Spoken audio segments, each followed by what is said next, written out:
How about that? There you Ha go. ha! Try that again. Ha ha! Yeah, it's going up. Okay. Are you sure you're talking to it from the right position? I think the blinking thing's supposed to be in front. No, look at the. Watch my thing. There it goes. It's going. Hello. Hello. Hello. Hello. See? Okay, now it's showing up. Okay, let me see here. Rock and roll, my friend. All right. Why don't you scoot like There. a tad over there? Yeah, Like perfect. maybe like bring yourself like a tad. Yeah, something like that. Okay. All right. I'm gonna go ahead and get WrestleMania queued up over here. We are live from Fort Smith, Arkansas. And we'll go down and have a smoke.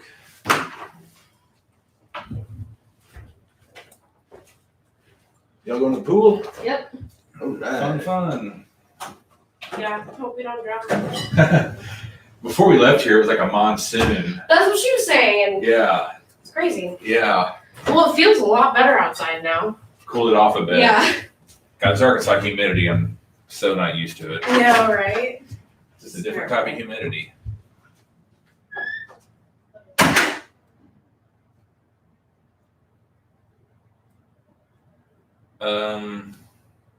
What am I doing here? Oh, So we're starting at 118.40. 118.40. I did get a suggestion today from someone that said, why don't you guys like whatever like your start time is on the video, put that in like whenever we upload the thing. Oh, in the description? Yeah, just like put like what the start time is. Yeah. Because he was saying like, man, like I listen to your intros while I'm like running or doing shit with the kid, but then I go home and I do the watch along. Oh, So can you all okay. like put that just so I know exactly how to fast forward and Yeah. okay, let's go smoke. Hopefully we don't get copyrighted in the meantime. They're not doing anything wrong. Well, at least not as far as copyright law goes. Let me take a piss real quick.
It's a big bedroom.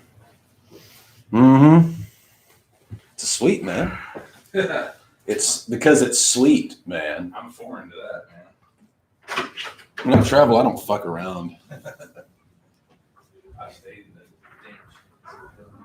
Oh, trust me, on the road playing music, these fans.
Well, we haven't been copyrighted yet. Fuck you, whoever did that. It happens when we push play, we know something's wrong. What'd you have as a title? I just put Wrestle Ball, but this last one I put it on Vault Nation. Just hashtag Vault Nation. All right. Yeah. Australian Fabia. Let's see. All right, man. I think We're good. 6 p.m. We are live. All right. You ready to go on the Zoom? yeah, we're gonna start. Or do we want to record the live stream and the? Yeah. Okay. Just let it roll.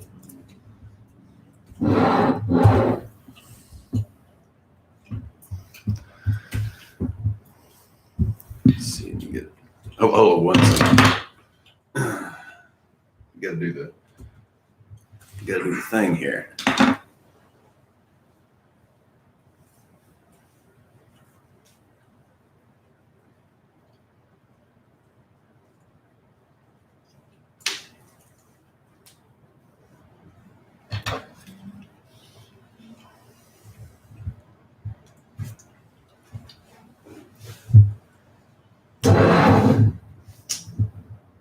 Let me know when you're ready. All right, ready. Let's go. Record. 3, 2, 1.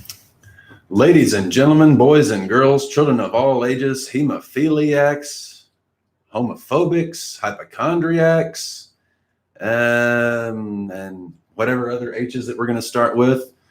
This is the WrestleVault podcast live from the downtown Marriott in Fort Smith, Arkansas. This is your host, Brandon Rhines, along with my co-host today, not from Music City, USA, not in Nashville, Tennessee, but sitting right here by my side, the one and only John Russell Rice. After 12 years, how the fuck are you? I'm good, my friend. Good to be here in Fort Smith, hanging out, about to watch some wrestling. Gonna do a little Q&A. Oh, yeah. Looking forward to it. So, man, it's been a while. What have you been up to? And you're looking at it. I've been doing what I do. It's pretty crazy. Wish we'd have had a chance to do this a little bit sooner, but unfortunately, slings and arrows of outrageous fortune have kept us apart for many years, at least since we started this podcast. But here we are. We are doing this live, waiting on all of our peeps to join in here. We're going to start the live Q&A, but before we get some folks logged in, let's just, since we're here together, we're hanging out, first time in 12 years seeing you, first time going to be watching wrestling together in probably 20 years. Wow. 20 years. Wow. I'm 33, so almost, 2/3 of my life. Tell me, because I'm not quite sure if this was my idea or your idea to do this podcast. So clarify me, good Lord. Educate me. Tell me what kind of brought this on? Like, why are we here today? Well, both of us grew up watching wrestling in its glory days.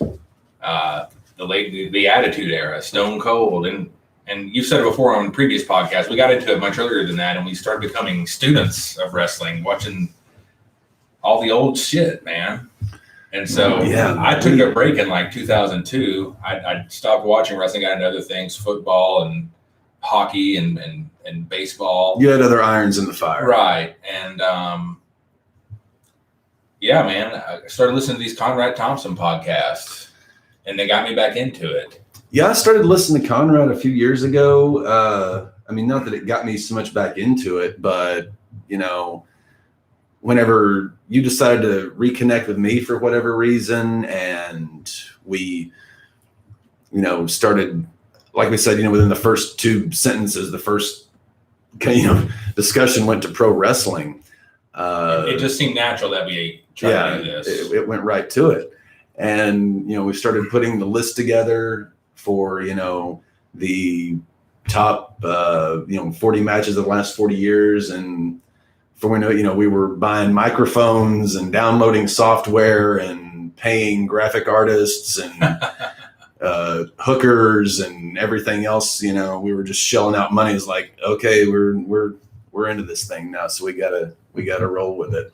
Had to make it happen, man. Yeah. First couple episodes, you know, just kind of getting our toes wet, getting our feet in the water. Then we got started. I did a couple rehearsals. That will never see the light of day. Thank God. The worst thing we did was we watched Uncensored 96. The Doomsday Cage. No, or was it 95? Or was it 96? Yeah, Uncensored Doomsday Cage. Good Lord, that was. I'm sitting here thinking we can never do the worst matches of all time. Because if we did, we would want to shoot ourselves. And you wouldn't want to listen, trust us. And you wouldn't want to watch. That was awful, man. By the way, thanks to our favorite beer companies that are not sponsoring us tonight, but they're sponsoring us in spirit. Yeah. So, yeah, live in Fort Smith. Got a nice suite here, downtown. You know, what are some of your, because I know you used to play music down here. Yeah. What are some of your memories, like your favorite memories of just being in Fort Smith and Garrison Avenue, and, you know, the fact that we have so many combined, you know, memories of this area, and here we are doing this. What's, you know, it seems like a kind of like full circle, you know, just kind of almost appropriate that we're doing this here. Right. You know, I never really went down Garrison unless I was playing music down there. So playing in places like You didn't go down there to drink? Not really. We'd usually go out to a field somewhere, man. You're not an alcoholic? Didn't say that. They call us alcoholics. We're technically early birders. You know, it's called the early bird special. But yeah, man, I go down to the Hanging Judge, play music there. God, the old Hanging Judge. What is that Mexican restaurant? La Huerta. La Huerta. La Huerta. Heroes. La Huerta tonight, La Huerta tomorrow morning. I don't know if you remember the old J. Michaels. I don't. That was down there, J. Michaels. I can remember, because I used to, I didn't know you during this point, but I used to have a studio apartment about a block from here. And Really? I could literally walk down to Garrison. And you remember the Rib Room? There we go. The Great Rib Room. Okay. So check this shit out. Tuesday nights at the Rib Room, 25-cent domestic cans. You were the one that was telling me about that. Yes. I was trying to recall. I was telling somebody about that today at lunch. 25-cent domestic cans. You will never recreate that level of awesome intoxication in your life. It's never going to happen. Is that financially smart? For them? the consumer. I was a poor broke son of a bitch still slinging fast food. Like, you're telling me 25-cent domestic cans? Oh my Fuck God. yeah, I'm gonna be there. Absolutely. Speaking of domestics, I'm gonna grab another domestic. So wrestling while you're grabbing a beer.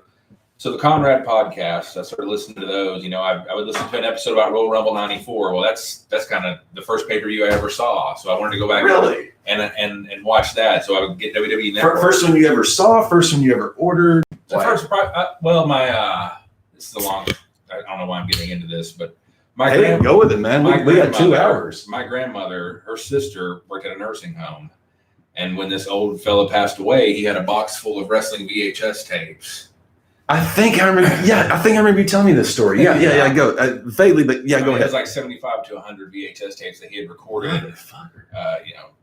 WCW Saturday nights. The mother events. The mother fixed 5 p.m. live on TBS, baby. And Royal Rumble was one of those. I remember that was the first one I picked This is out the of first box, one you pushed it grabbed? in and was like, oh, what? 2 winners? What the fuck? The first time you pushed it in. Yes. Okay, so Royal Rumble 94.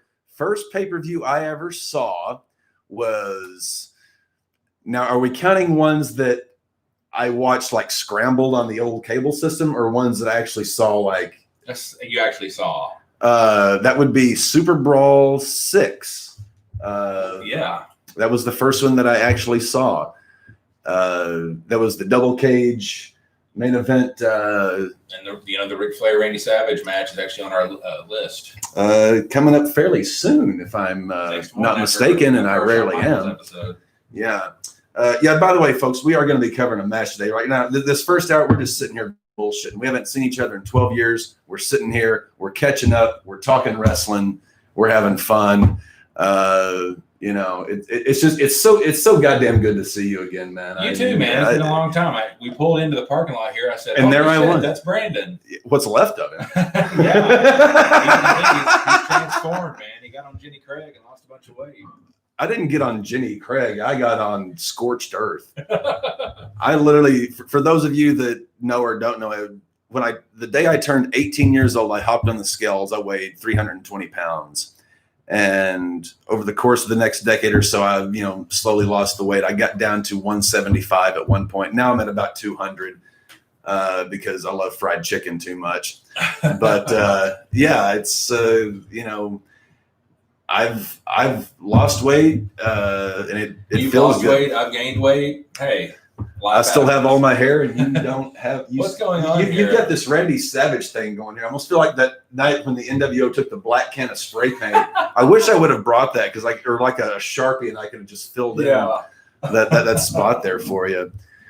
But getting back to getting started in wrestling, you got this huge box of VHS tapes. I didn't get like a big accumulation to start with. I kind of grew it, little by little. I remember your collection being impressive, man. I've still got them. I was actually at my mother's house today. They're still in my old bedroom. I've got about 350 VHSs. Your wrestling figure collection. Oh God, the wrestling figures. Yeah, unfortunately, mine got put in a hot shed and. Oh, you're kidding me! Oh man, the Royal Rumbles we used to put on. With our rings, because you had an enormous collection. And so we would just like, if I came over to your place, you came over to mine, we would just like bring like our literal Rubbermaid tub of wrestling figures and have just the most gigantic Royal Rumbles with your brother. Do you remember playing the WCW NWO Revenge on 64? Yeah, the 40-man, 60-man, yeah, the 60-man single ring over the top. Or through the rope battle, just get knocked out of the fucking ring. And everyone wanted Goldberg because the spear could knock you through the middle. Yeah. But ladies and gentlemen, this is how in tune with wrestling me and this guy were. We had a Sega Genesis. Yes. We had Raw, Royal Rumble, and I think you had a game that I didn't have. WrestleMania Challenge, WrestleMania Challenge, something like that. Yeah, it was. We were so fucking obsessed. We wrote shows around the characters in those games, and we would have storylines and. We did that for years. Show me another 8-year-old who was doing that. Folks, our testicles may have dropped a little late in life for us to have been doing that, but my God, did we have fun doing that? And I think that's kind of what got us back to doing this because we did our last quotation mark show in 2001, March of 2001, and we did that from 1997. Through, so that's a good 5 years. Mm-hmm. Here we are 20 years later, kind of like back to business at the same old stand, but just older, wiser, able to drink, better technology, and we're kind of getting back to wrestling like we used to. It's it's fun being able to do this because I get to recollect memories from my childhood. Oh, absolutely. We got to experience, all these young, I sound like an old fucking man right now, but all these youngsters that, it's like, oh man, the Attitude Era was great. They didn't fucking live through it. We lived through the Attitude Era. We lived through it. Absolutely. And we got to see not just the Attitude Era, but we lived through, the WCW era. We got to see, the tail end of, NWA, Jim Crockett Promotions. We were there during the heyday of ECW. Mm-hmm. And man, what's really cool about now in wrestling is Vince, for all his faults, and we can shit on him all day. Oh, I'll shit on him anytime I want. The WWE Network may be the best thing that's ever come with wrestling. I mean, you have everything. I've spent $10 on a lot of things in my life. And that's an amazing value right there. I spend $10 a month on Netflix. I spend $5 a month on Hulu. Here in Fort Smith, you can spend $40 on a piece of pussy and then $80 on a penicillin shot. But the fact that, $10 a month for the WWE Network, I don't know why I didn't subscribe sooner because it literally, I don't have to dig out my VCR. I don't have to dig out those, big, tubs of VHS tapes and everything. I can just, get on my computer or be at home with my Roku on my TV and holy shit, I can crack a beer and I can watch, Flair Steamboat from '89. Right. It's amazing. I mean, it kind of sucks because you're like my only friend that I can talk about that shit with. And our listeners. Yeah. Well, I mean, Interact with us on Facebook, folks. Yeah. A few of you have, I've noticed. Yeah, we're actually up to 300 followers on Facebook. I Wow, can't cool. believe that. We're 8 episodes in and already 300 schmoles somehow find us entertaining. I can't figure that out. But it's pretty crazy. I really wish, I wish we could at some point get together and get to meet, you folks. Oh man, It one would day. be awesome to have some kind of a meet and greet, all you folks that download and support us. And I'll just go and get this out of the way. Make sure and check us out on Facebook, Twitter at Vault Wrestle. You can listen to us on Spotify, iTunes, Stitcher, iHeartRadio, Pandora. So all kinds of ways. And if you want to tune listen in us out live to there, this, you can see just how slow a middle-aged man can drink a Michelob. folks. Taking my time over here. It's an awesome thing. Hey, there's nothing wrong with taking your time so long as you do the job right. That's what she said. So, up to this point, what's been your favorite match that we've covered? I'm going to tell you mine. Oh, shit. And it's actually not on our fucking list. Wait, are we talking like rehearsal? No, I'm talking about from our pilot episode up until last week. Pilot to now up until last week. Just the favorite match that you've watched where you've been, holy fuck, that's a great match. Mine was WrestleMania 25, Shawn Taker. Yeah, that one's up there. I really enjoyed the Jake Roberts, Randy Savage stuff. Oh, that was awesome. But yeah, Shawn Taker. For those of you that have been, watching The Last Ride on WWE Network, please, Vince, if you're listening to this podcast, do more docs like that. Oh man, That was Netflix worthy for Taker. We grew literally. Taker debuted, was it Survivor Series 1990? yeah. I was 3 years old.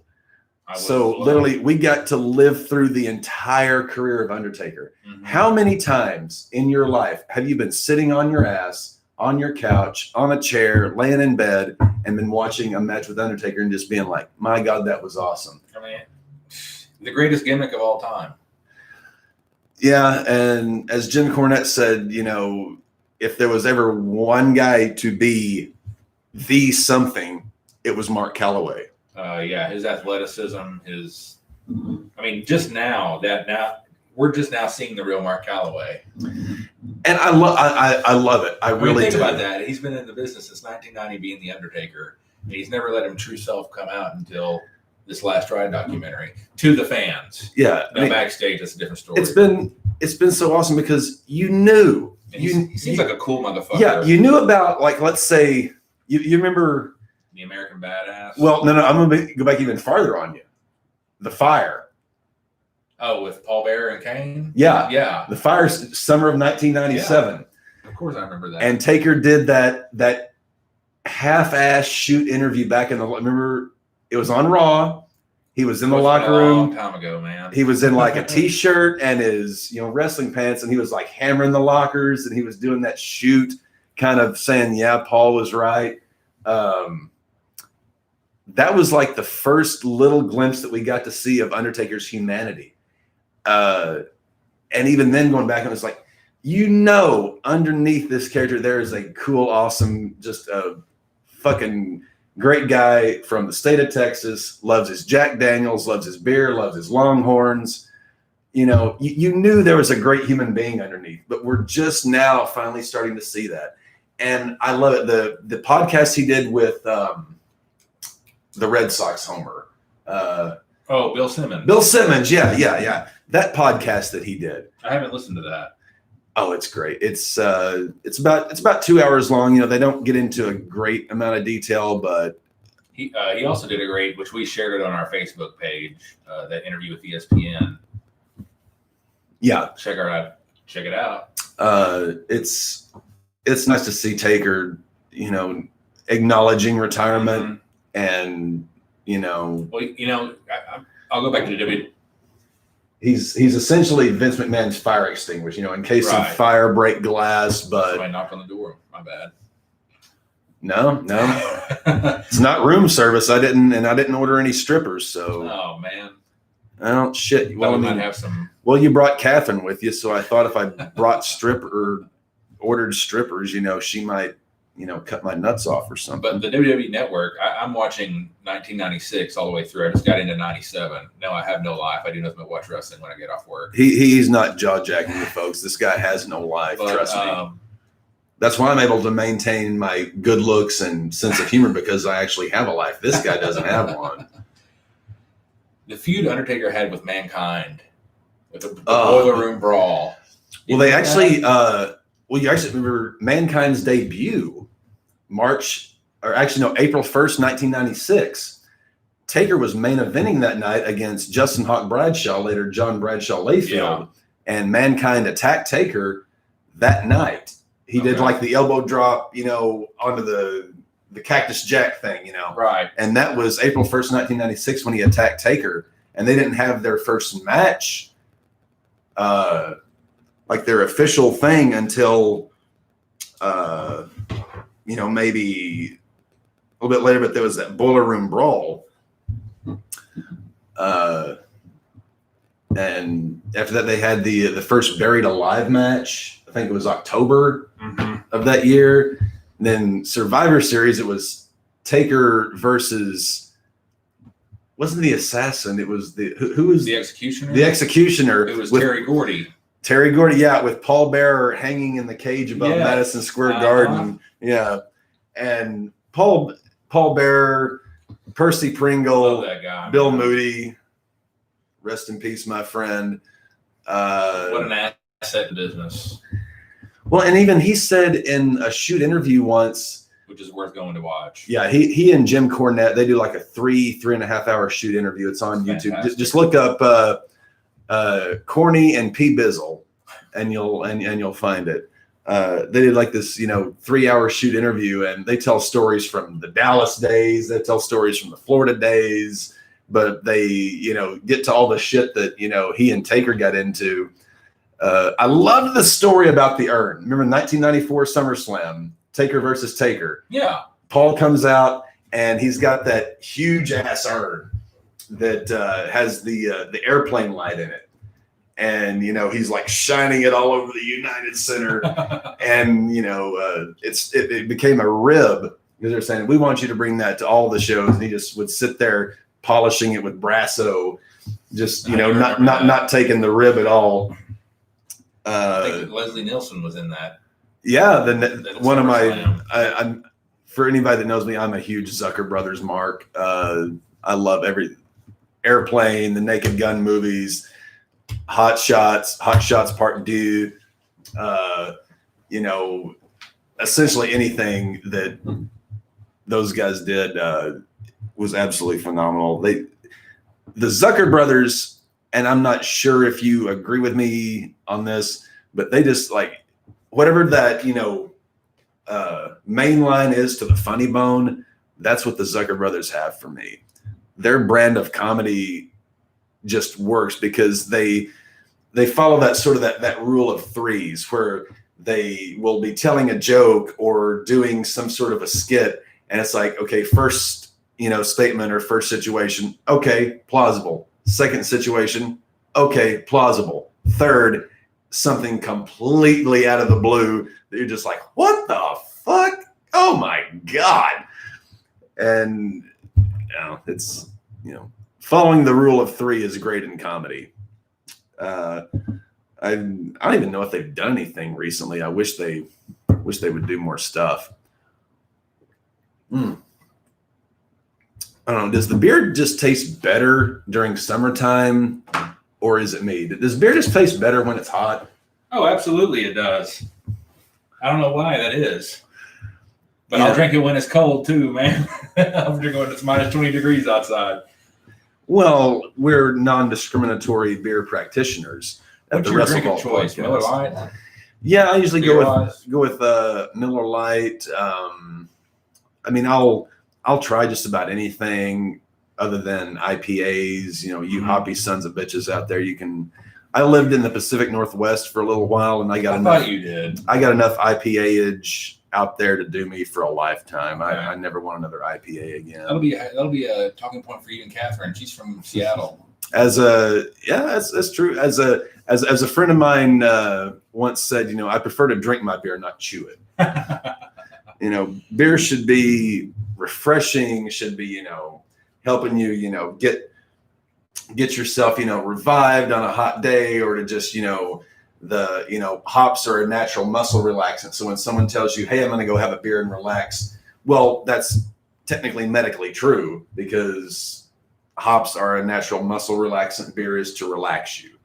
There you go. Yeah. So hey, numbs the senses. I'm bringing the medical on this. Now, granted, folks, my license to practice medicine isn't worth the paper that I printed it on. Disclaimer. Yeah. Don't just run out and if you've got like, you know, a torn tricep, start, you know, guzzling beer. I would not advise that. But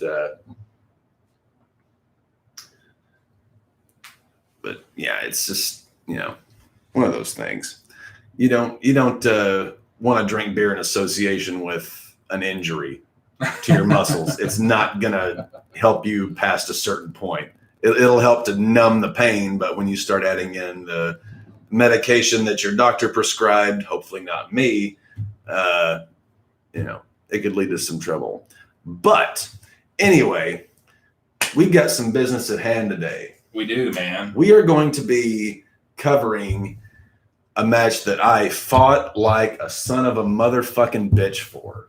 I had never seen it before. You hadn't, and at this point, I wasn't watching wrestling all that much. But it is the retirement match of Ric Flair. Now he did a few spots for Impact, TNA, Dixie Carter, you know, fuck you Dixie, whatever. But this was Ric Flair's last match for a major promotion. Promotion, yeah. And it was he and Shawn Michaels on the grandest stage of them all, the Showcase of the Immortals at WrestleMania 24. And we're going to be covering that here in just a little bit. Man, it's a fantastic match. If you haven't watched, like I said, I had not seen it before, and Brandon said, "Man, we can't," because I wanted to cut it. You wanted to cut it, and you said, "Man, go watch it." Yeah, I watched it and said, "Okay." Well, like I said, whenever we were putting this list together, like you had your 40, I had my 40. There were about 27 or 30 that were identical, and there was sort of that middle ground. I was like, okay, what are we going to cut? What are we going to keep? Right. And I was like, man, you absolutely. This has to be included because nobody could give Flair a better match at that point at his age than Shawn Michaels. And it's one of my favorite Ric Flair matches. And we've got a lot of Flair on here. Trust me. Yeah. We're, you know, kind of like, what was that restaurant in Office Space that had you had to have the Flair buttons? Been too long. I have seen that, man. It's been too long. Been too long, yeah. Your stat boy over here is he's forgetting before something. We get into Shawn Michaels, I wanted to ask you this before I had to step away and go to the little boys' room. You went to the little boys' room? What is your favorite Undertaker match? My favorite Undertaker match? Your favorite Undertaker match. We talked about the Undertaker. It's kind of been a focal point so far of this. Probably, if you just wanted to pin me down, probably Hell in a Cell 97, the first one against Shawn. I thought that was Taker at his best. A close second would be another one we have on our list of Taker and Triple H at WrestleMania in a Hell in a Cell. Another match that I fought for, you initially kind of pissed on, but after further research from Stat Boy here, he was like, yeah, you're right.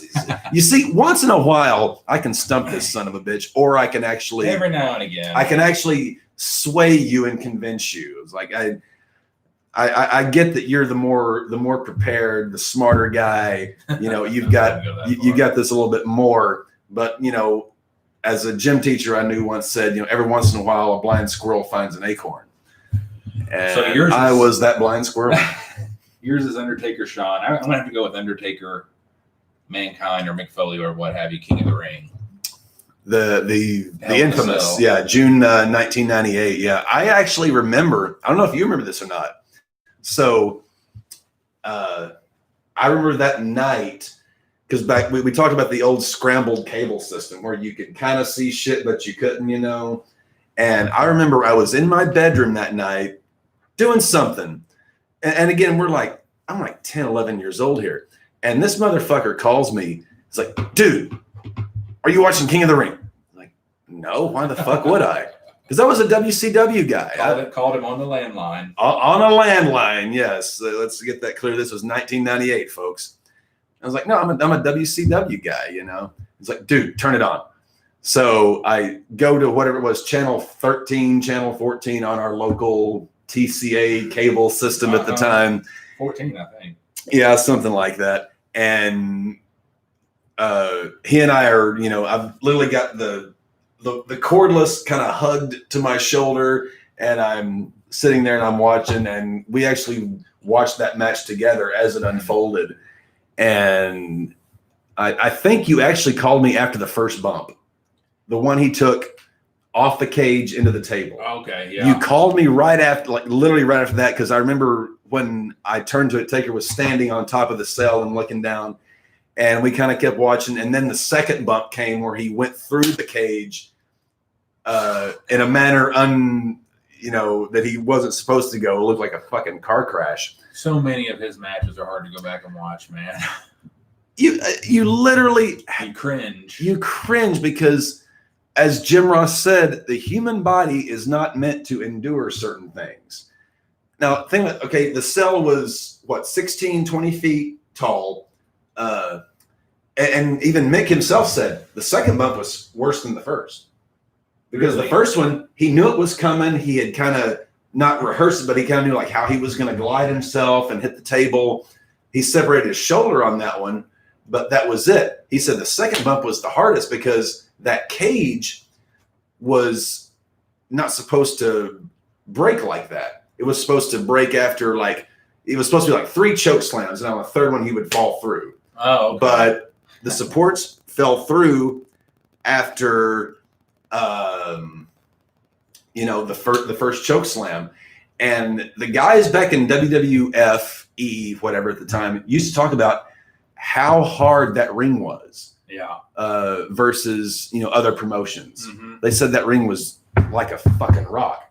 So first choke slam puts Mick through the cage. He goes down about 16, 20 feet, hits that hard ass ring, lacerates a kidney, but following him down is a goddamn steel chair. And the chair hits him in the face, knocks one of his teeth out back through his throat, up through his nasal cavity, and through his nose. And he said that was the worst bump of the whole night. Forget the table, forget the thumbtacks. That was the absolute worst of it. Jeez. Think. Well, okay. What would you rather do? Which bump would you take? The first one or the second one? Well, just from the looks of it, to me, the second one looks more pleasant than the first going through the table. But pleasant? Did you just use the word pleasant in a Mick Foley connotation? I did just use the word pleasant. Nothing Mick Foley ever did was pleasant. All those things are cringeworthy. But if you hear the guy talk, and if you watch this reality show on WWE Network called Holy Foley, he seems to be of sound mind. And God, maybe he's just got an extra thick skull. I don't know, but. Cringeworthy is what happens when I take off my pants. Not a Mick Foley writes barbaric graphic poetry. Royal Rumble 99 is another one that makes me cringe. Oh, God. Yeah, talk about that. That was a match you pushed hard for that's on our list. He and Rock. I just think, I don't deny its validity. I want to hear your thoughts as to that match. In terms of importance, I think it's important because first it was on a documentary, if you remember. Beyond the Mat, and you saw his wife. Everyone thinks of if you've seen that documentary and you watch that match, you think of that moment. Yeah, it's the handcuffing behind the back, and then the what was it, 17 chair shots? And yes, and also and Rock was not going easy. He was laying those in because Mick had told him don't hold back, lay them in. But towards the end, you could tell Rock was leaning back. It was just. Too much. Yeah, it's like, okay, let's say you and I are good friends. We're having a match, and I tell you, okay, you know, the finishing spot, handcuff me, take that chair and just start laying into me. But just because we're friends, after about 10, 12 of those, you're not going to be laying them in as hard because you're thinking of, this is my, like, you know, you don't want to hurt a guy that bad. But Right. Mick was the type of guy that was, you know, willing to take it. What was that famous line Jim Ross had? He's dead, King. No, it was actually in a documentary about Mick Foley. I think the exact words were, I don't know if Mick loves the pain, but I don't think he hates it. A lot of truth in that, man. Oh man, Jim Ross. You realize AEW now has Jim Ross and Tony Schiavone. You know, that's another thing I was going to ask you a few minutes ago. Okay. What do you like most about wrestling today? The fact There's not a whole lot to like in terms of WWE. Now, I will say Ring of Honor, although they're about to go under, they got some great talent, man. NWA, Nick Aldis, great talent. But WWE, man, it's just something if they're creative they just don't get it. So what's your favorite thing in wrestling? right now. Oh God, I'm getting questions from our viewers on my phone. My favorite thing in wrestling, I love the fact that I think after this whole COVID, whatever passes, and AEW can get back to drawing fans. I kind of worried that maybe they would go under because of this, but the Khan family has so much money. I'm hoping they can weather this storm. Okay, let's be honest. Okay, no one's ever going to put Vince McMahon out of business. It's not going to happen. You're not going to put Vince McMahon out of business. But I would love to see AEW be able to compete with Vince, because Vince didn't go to the Attitude Era until Ted Turner was whipping his ass. Right. That forced Vince to start making great product again. And my hope is that AEW is successful enough to force Vince to realize this PG horseshit bullshit brand separation thing he's been doing. It sucks. Nobody likes it. Nobody with, Well, them going Two public, brain cell. Yeah, that hurt him too. it did. Because when you go public and you have stockholders and shareholders and you have to please this person. No, it's pro wrestling. You don't have to please fucking anybody. Your idea should be to piss off people. If you and I opened a promotion, is our first thought going to be, okay, how can we make everybody happy and love us? It's like, no, we're going to write great wrestling and let the chips fall as they may. Right. Yeah, there's just too many people in the creative. I think that's another problem with them. I just got a text message. Apparently there are thousands of people in Fort Smith without power. Really? I guess There was a really bad storm in there. all the AC usage might have just, killed those two squirrels running that wheel that powers this city. Yeah, that's my favorite thing in wrestling. Just the idea and the hope that AEW will somehow compete with Vince enough to push him to realize that this hokey fanoky tent show horse shit he's doing isn't gonna fly for very long.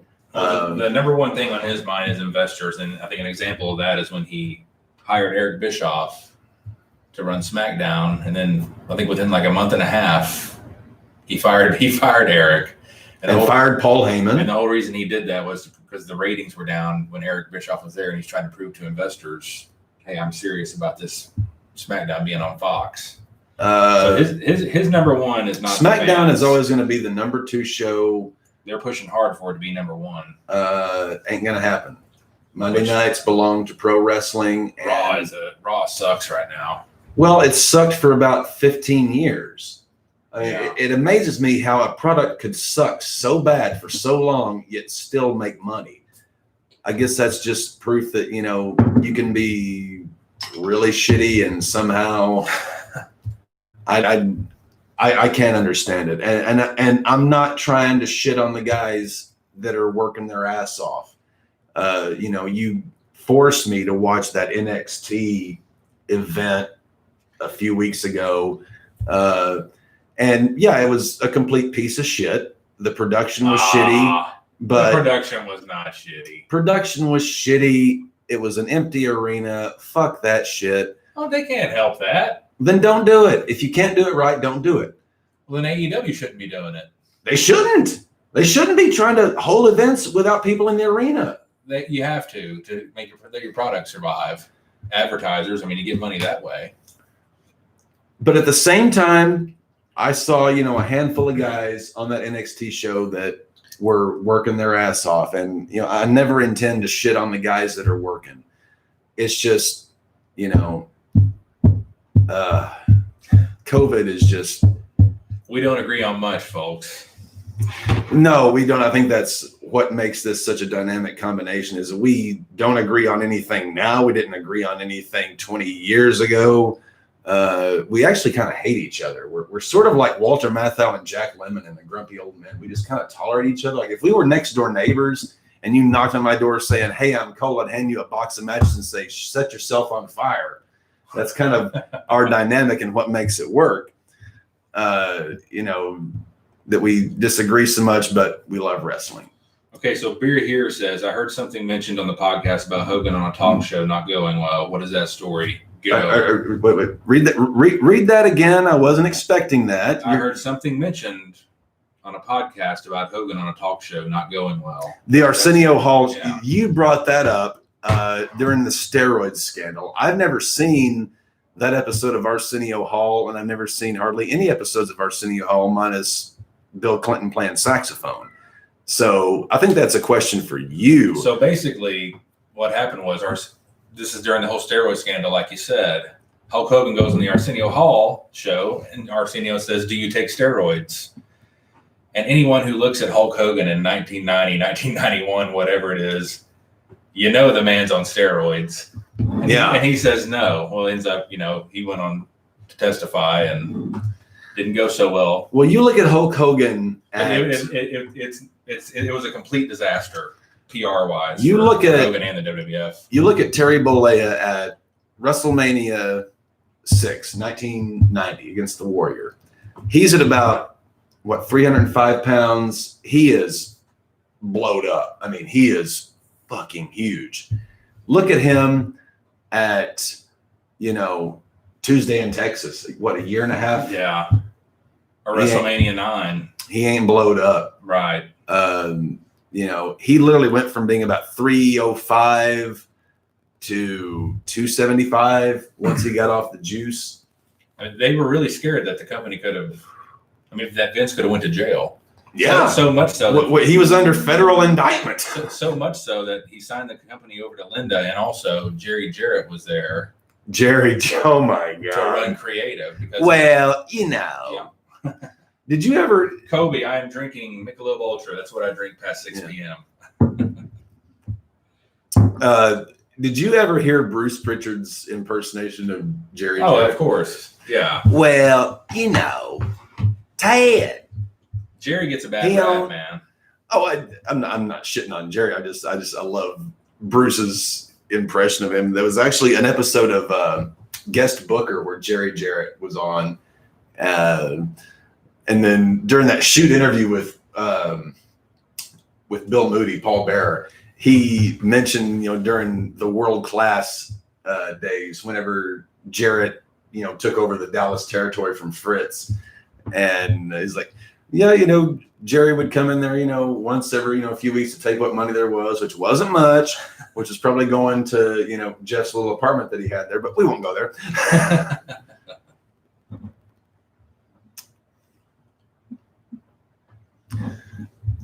So, yeah, apparently we're on this live feed and I'm getting feedback from folks on my phone that we're not seeing the questions that they're pumping through. I'm seeing them on mine. You're seeing them on yours? When I go to the app on YouTube. Okay. So we're actually That's apparently. how I saw Beer Here's question and Kobe's. Well, God damn it. You're seeing shit on the app, and I'm not seeing it in live. Well, Okay. I was seeing. I see the little chat box there. I don't know why it's not popping. Yeah, there's up, there's no chat going on in the box. That's the problem. So let's just punch this into my YouTube machine and see what's going on here. Okay, so there is a live stream here. See what's going on here. Okay, so there is a live stream. Holy shit! Holy shit! I'm gonna have to do so much editing to this shit. Oh, you're gonna have to edit the motherfuck out of this. Okay. All right. So I've got a question here for John. Since it's past 6 p.m., what are you drinking? Yeah, Colby asked that. Mick Ultra. That's That's my pretty friend much all Coley I Finger. Yeah. Now we're seeing you guys for some reason. He's a Mick Ultra guy. I'm a Miller Lite guy. Let's see. We got 15 more minutes of Q&A. Then we'll take a quick smoke break and we'll start the match. Just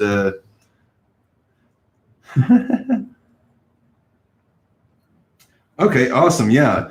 I'm looking here. So were you able to catch any of WrestleMania? The most recent one? The most recent one, the Boneyard match, Uh, AJ Styles and The Undertaker. I watched that. That was it. Oh, and I watched the Bray Wyatt, or was that Backlash? I know I watched the Taker AJ Styles match, but just, Bray Wyatt and Braun Strowman, wasn't it? was that WrestleMania or was that Backlash? That was WrestleMania. It was I know. Yeah, I watched that because I don't like to miss anything Bray Wyatt does. And the Edge and Orton match at Backlash. We're gonna make a special. We're trust me, folks. We watched that.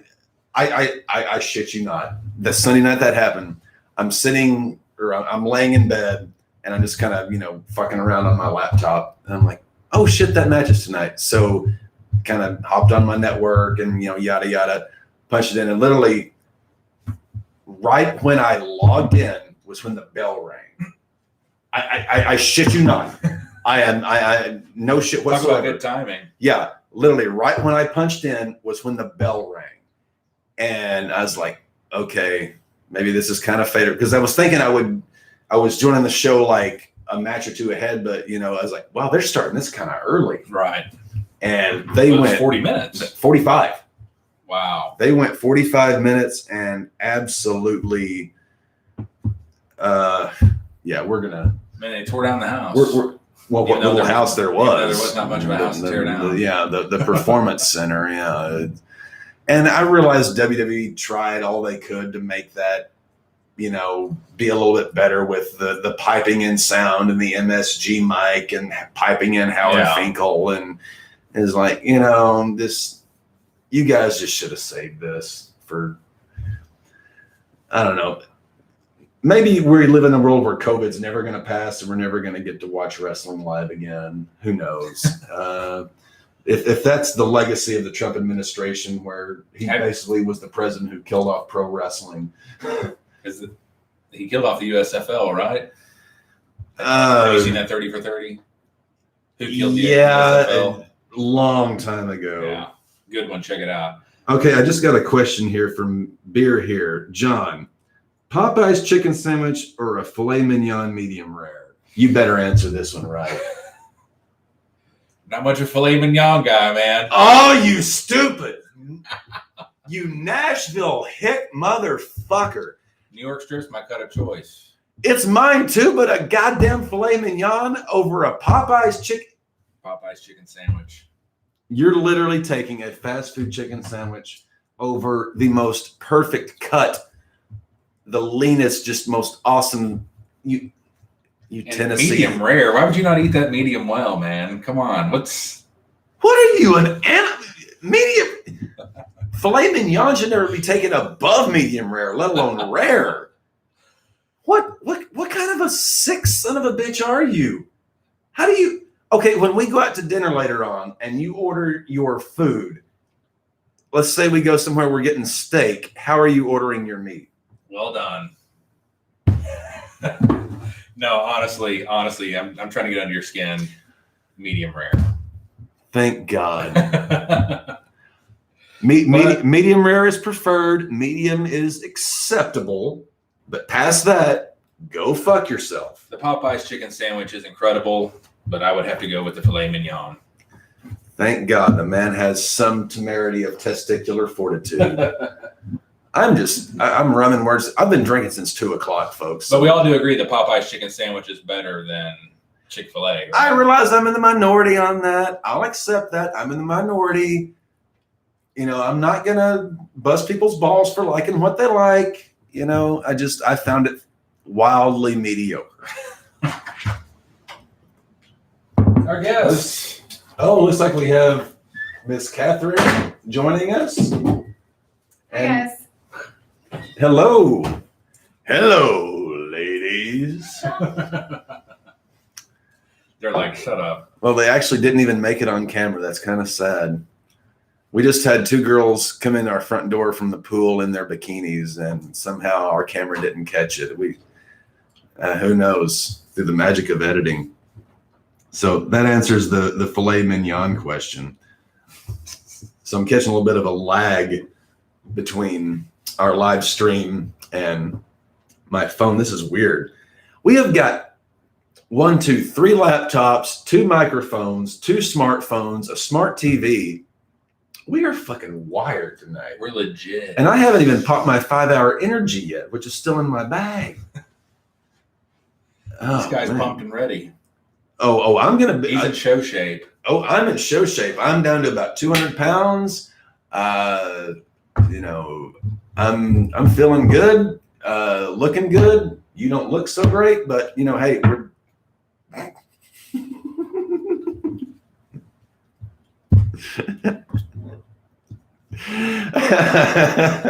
I'm sorry I had to catch it. I haven't seen you in 12 goddamn years, man. You better know I'm going to be busting your balls, not just right now, not just during the match, but later on tonight. I haven't seen you in 12 years. This is a once in a lifetime happening. You know, we're back home. We're doing a podcast. Cheers to you, my friend. I am so glad we're getting to do this. We're going to keep this live stream going for about another 8 minutes. Then we're going to take a quick little smoke break and get to the main event of the evening. The watch along WrestleMania 24, Ric Flair and Shawn Michaels career-threatening match. So keep those questions pumping. Colby says, I have to know, what is y'all's problem with Kevin Nash? It's his problem with Kevin Nash. I have no problem with Kevin Nash. Please explain your Kevin Nash problem. I want to hear this. Finally, definitively, on the air. We're holding your nuts to the fire. Why do you hate Kevin Nash? It's the backstage stuff. The whole reason you hate the Click. Everybody who's been successful in wrestling has played politics to some reason. Or to some level. Of others. Hogan? To the detriment of a lot of people, man. Come on. Shawn Michaels, Hunter, your boy. WCW. You're telling me Hunter hasn't played politics to benefit himself? You're telling me those 13 world title reigns of his were not? Colby. He had like 6 moves. He had 6 moves. And he did them very goddamn well. And he dethroned Goldberg, and then the next night the finger poke of fucking doom. That was a week later, but yes, he was a part of that. I can't defend the finger poke, and I won't. I think him, Scott Hall, and Hogan were instrumental in WCW going under.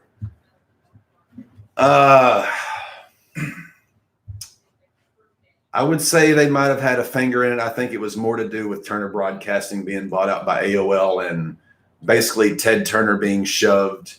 But I will say, I think to the back door. My favorite stretch of Kevin Nash is right before he left the WWF. He had a great match with Shawn, Undertaker. He had some good matches. He had good matches in WCW as well.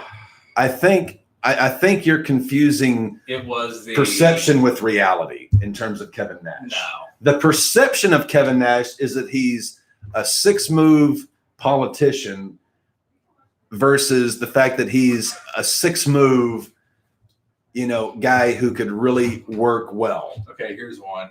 Brandon, pick one. Kenny Chesney concert or a night dissecting technical film breakdown with the Ultimate Warrior?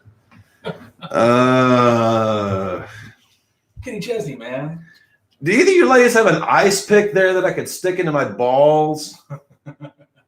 Because, God, Kenny Chesney concert or dissecting Ultimate Warrior film. I'll take dissecting Ultimate Warrior film because you can have so much fun watching Jim Hellwig fuck up. Literally, the episode of What Happened When with Tony Schiavone, when they actually go and look at the Warrior Hogan match.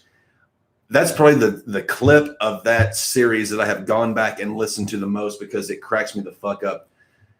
Yeah. He couldn't work. He couldn't sell. He couldn't talk. He couldn't bump. He couldn't do anything. He could shoot up with roids, go to the gym, and that was it. You talk about Kevin Nash having 6 moves. Warrior had 3. Colby, what would happen if Rey Mysterio fought Hogan in a dream match? We all know Hogan loves working with smaller talent. Ray would get brothered. He would get brothered. Well, we kind of remember the angle they did with Hogan and Kidman in spring of 2000. And Hogan worked with Kidman. I mean, he worked with him. He helped put him over, but in the end, Hogan's got to pose. Hogan must pose. Hogan must pose. It's how we've got to end the pay-per-views, bros. Fuck you, Vince. God, the beer tastes better the longer you drink it. Checking here, trying to go back and look at some questions we might have missed.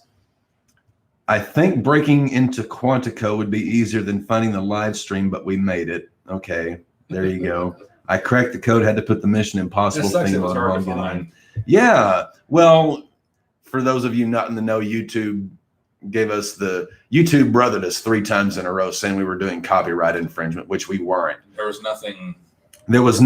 Trust me, there was nothing copyrightable about what we were doing before the show began. Trust me, the camera was rolling, but you don't want to see the footage. Which bar are y'all going to first? The one that's open and closed.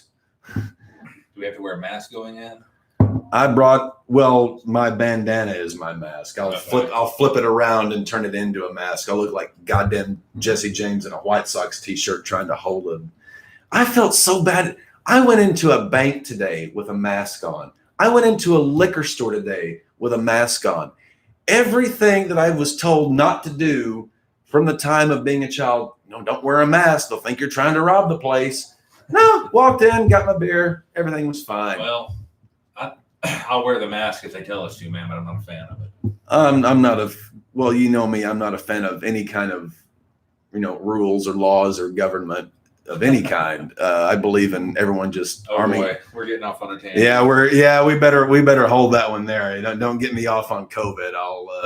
I'll start showing my colors that you folks don't want to see. So Shawn Michaels, Ric Flair coming up. Yeah, we're gonna do that in about 3 minutes. So get your questions in. We're gonna another 3 minutes. We're gonna take a break and then we'll hit Michaels and Ric Flair. So it's about 2 minutes here. Any questions y'all want to ask? We're gonna keep this going during the match. We're gonna be watching the match, but we'll try and hit stuff as we're going, but we won't be as attentive to that. Thanks to everybody that's tuning in and watching this. I didn't know we had so much support.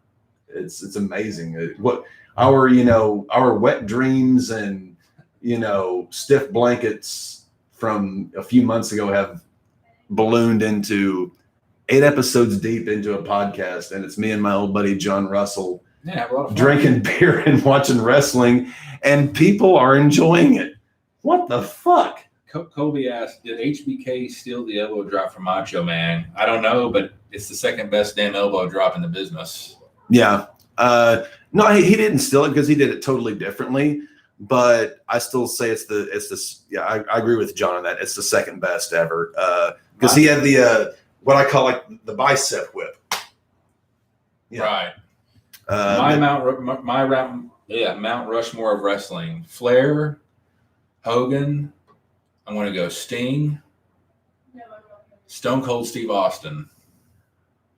Okay, and to that Mount Rushmore, I'm going to do this, and I'm going to go Flair, Hogan, Austin, Andre. Yeah, maybe. Sting carried a company for 20 years. Ric Flair carried a company for 20 years. Sting, and he's on my Mount as much Rushmore. as I love Sting, you know, he just kind of, I think He was loyal to his brand, and he made them a lot of money. he was loyal. And again, fuck you, Vince McMahon. You bring Sting in just to fucking job him out to your goddamn son-in-law. Fuck you. Yeah, what's up with that? That match sucked. I swear. Diamond Cutter, RKO, Stunner. Pick one. Marry one. Stone Wait, Cold hold on. Stunner. I'm just now seeing this. Okay. This will be the last question. We're going to take a break. Diamond Cutter, RKO, Stunner. Stone Cold Stunner for me. What was this, like fuck, marry, kill on these? I know this dude. He likes to play fuck, marry, kill a lot. Okay. Diamond Cutter, RKO, Stunner, fuck, marry, kill. All right. I am going to marry the Stone Cold Stunner, fuck the Diamond Cutter, and sadly kill the RKO. Just in the context of this question, Randy Orton, I love you. The RKO is great. Yeah. I just, Yeah, that went over my head. yeah. What he said. That was a missed field goal, man. That was a 25-yarder. Dallas Cowboys Ugh. late on Fox on a Sunday afternoon. Just Troy Aikman shits his pants, and Surprised you could bring up the Romo botched field goal snap. oh, you want to know a true story? I've been watching football since 1999, pro football. So that was the only night in my entire life that I've been watching pro football in 21 seasons that I literally I came close to throwing a beer bottle through a television set. I shit you not. That was one of the death nails of me leaving the Cowboys It's organization. one of those you never forget where you're at. Oh my God, that spun me into a level of pissed off that I don't like to go to. But anyway, it's 7:02. We're gonna take a quick break right Kevin here. Owens, love that guy. Kevin Steen, yeah, Kevin Gonna- Owens. his real name's Kevin Steen. We're talking about Jack Kevin Owens. We're talking about the same motherfucking guy. We're gonna take a quick break. We'll be back in about 7 to 10 minutes. Gonna have a quick smoke. Then we're gonna fire up the WWE Network. WrestleMania 24. Woo! The Nature Boy, Ric Flair, and the Heartbreak Kid, Shawn Michaels. Career-threatening match. Stay tuned, folks. We love you. Thanks for sticking with us. Thanks for supporting us. We will be back in about 10. God bless you all. And now you can't watch for a little bit. Think about just stopping the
We back.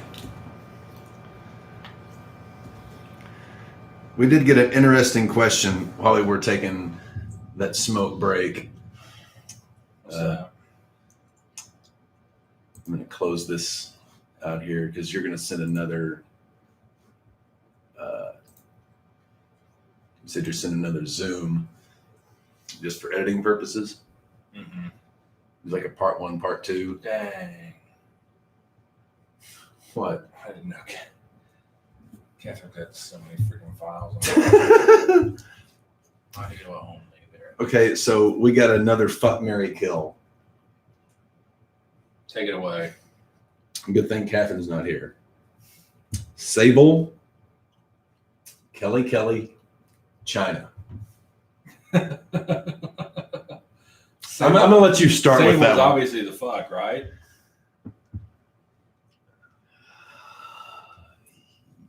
I think she's the Mary.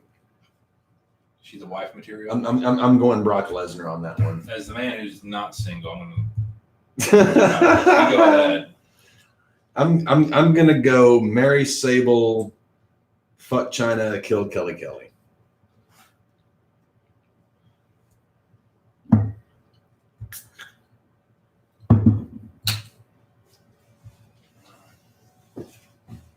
And you can quote me. Quote. Even though China does have the clitter dick. Actually, we should probably if we ever actually do start making money, we should try to send some money to her estate. If we can get a hashtag clitter dick t-shirt going.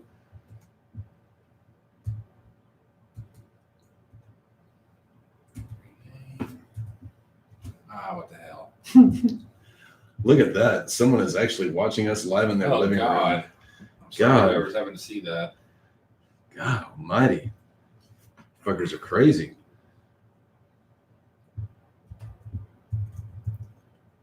Actually watching us in your living rooms, taking us to your children. We put this show at 18 and over. Are you still scrolling through Catherine's shit? I'm trying to find this audio file we just did, man, and so I don't lose it. Don't lose it. We can't have lost audio files. Get back here to the live screen while I'm waiting for John to unclitter dick himself and actually send me the meeting so we can record this thing properly. I guess we can keep taking some questions while we're waiting for you to unclitter dick.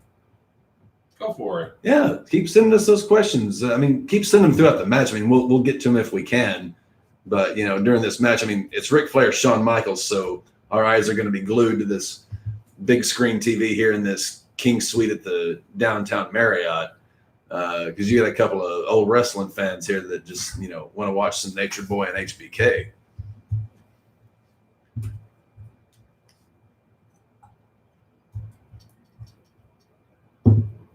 Just a heads up, though, for anyone who is watching, we're going to be starting on the WWE Network at 1 hour, 18 minutes, and 40 seconds.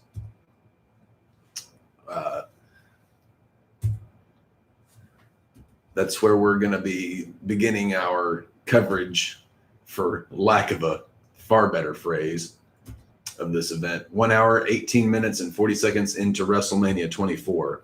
Okay, you should have the link. I should have the link. Mm-hmm. I should have a lot of things.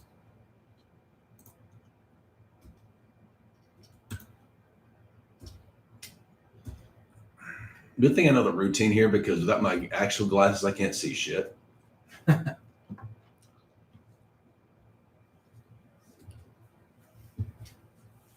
Yeah, the sunglasses are just for show, folks. I'm blind without my actual lenses.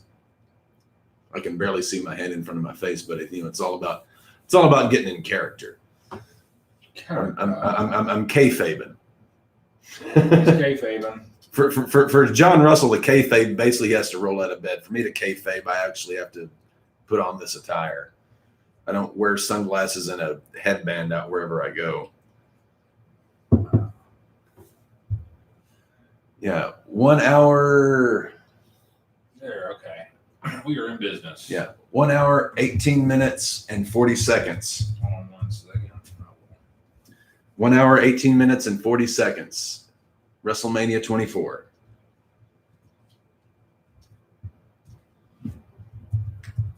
And John is still dicking around. Executive producer extraordinaire, There. kind of being caught off guard on a live show. Not used to live. We just got a question. No, this was not the main event. The main event of this WrestleMania was Edge and Taker, if I remember correctly. Yeah. Edge and Taker main evented this one. And they had a pretty damn good match. I watched this whenever I was watching this for show prep about a week ago. I actually kind of kept it going just to see Taker and Edge, to see what they would do. And I was fairly well impressed. Okay, you're letting me into the meeting. Finally.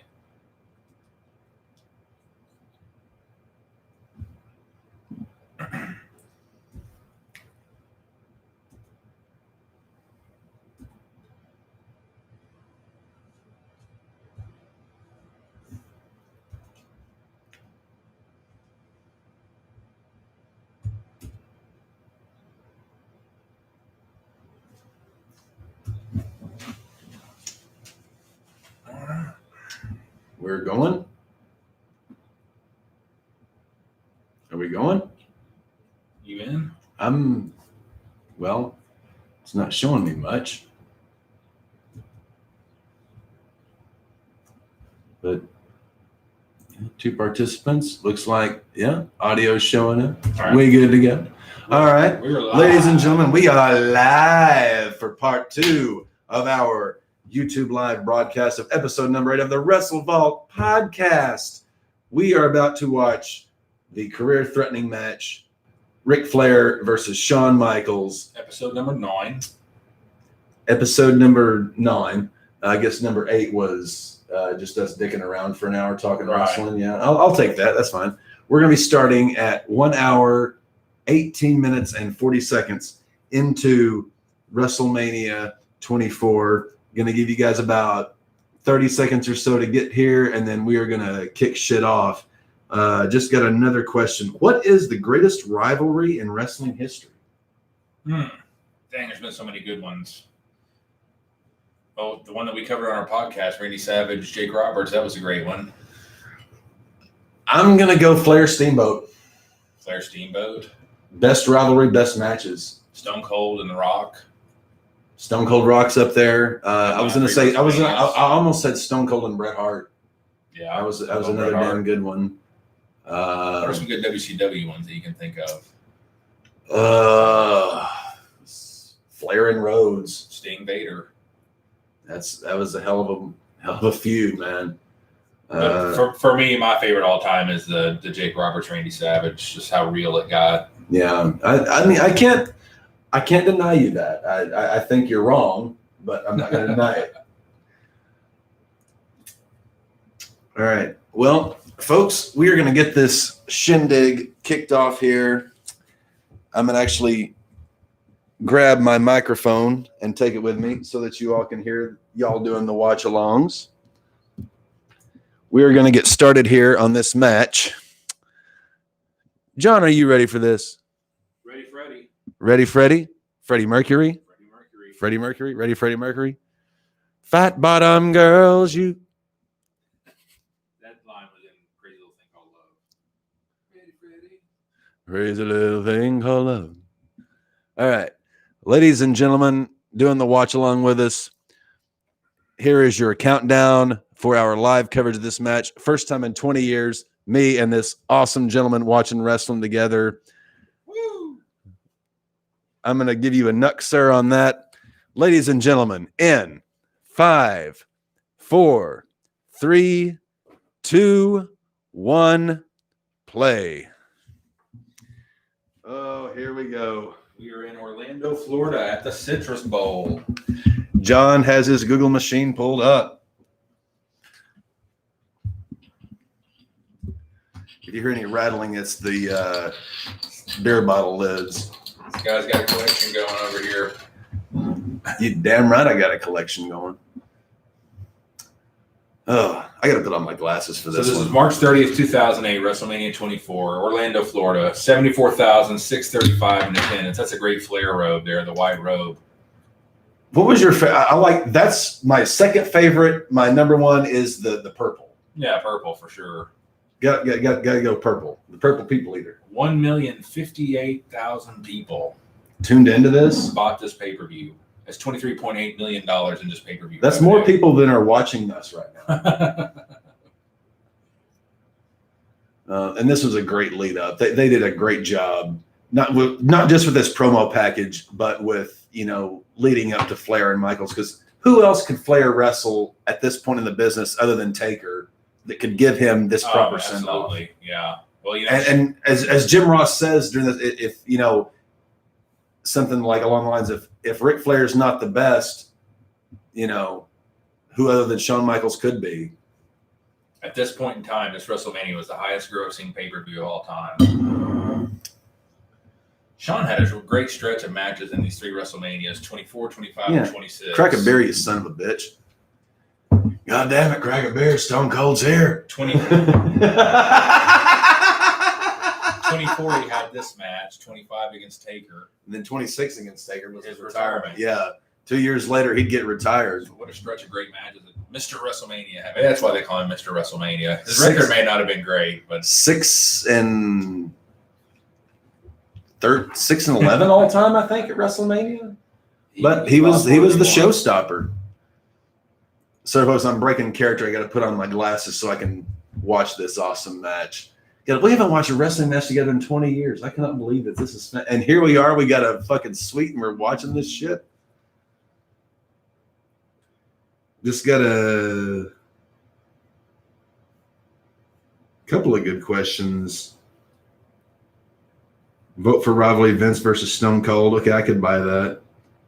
You're Vince Stone Cold, absolutely. I can't believe I left that one off, man. you're doing a dinner with pro wrestling's greatest. Who are your 4 wrestlers, managers, whatever that are at your dinner table? Well, Bobby Heenan. Oh yeah, if not for just because he can keep up with the drinks on anybody. I think I want Bobby Heenan. I'm with you I on think I'm going Bobby. to go Mick Foley. I'm just going as Okay. just a motley crew of people. All right. It'd be fun to hang out with. Okay, So Bobby Heenan, Mick Foley, Randy Savage. all right. I think number 4, I'm going to go with Undertaker. I'm going to replace Randy Savage with Ric Flair, and past that, I think I might be with you. Could you imagine being at the table with those guys? Oh, Ric Flair, man, that'd be a heck of a. Well, okay. I just like Randy Savage, just how fucking crazy the guy is. Well, this thing is, if we're doing a dinner, we want to get guys together who can, sit and, drink and chill out with us, Savage, I don't think was much into the booze, but Flair at one point was. God, I love the eyes on Flair here. Look at that. Well, Flair could drink you under the table. Man. Flair, Flair, notorious drinker. it caught up with him. Arn Anderson was in the mid '90s. Double A. Him and Bobby Eaton were known for having Beautiful a few Bobby? extra- yeah. I'm telling you, man, the Arn cast, you got to listen. To I knew Arn. I didn't know Bobby. Bobby Eaton. Holy shit, beautiful Bobby. And I love Flair's response to this question. He says, "What is your game plan tonight?" Flair says, "To be the man." That's it. To be the man. To be the man? Beat the man. You got to beat the man. Or if you're hanging out with me, Gene Oakland, to be the man, you have to outdrink the man. Because Gene Oakland could put away the Gene scotch. put away, yeah. He needed a new kidney in like 95, 96. Did you hear that story? No, I didn't. Oh, shit. Like it was his drinking that eventually killed him. But like even like 95, 96, he had to undergo a kidney transplant because of his Jeez. drinking. Yeah. So like even back when we were, you just little schmucks, our nuts hadn't even dropped yet. Gene was, he was belting them away. And here we are. This is only the second WrestleMania at this time to be outdoors. First one would have been WrestleMania 9 in Vegas. I prefer them outside, man. I prefer them not in Vegas. At least going that route. Very simple outfit here for HBK. You know, the straw cowboy hat, the chaps, the vest. He's just, you know, he's here to work.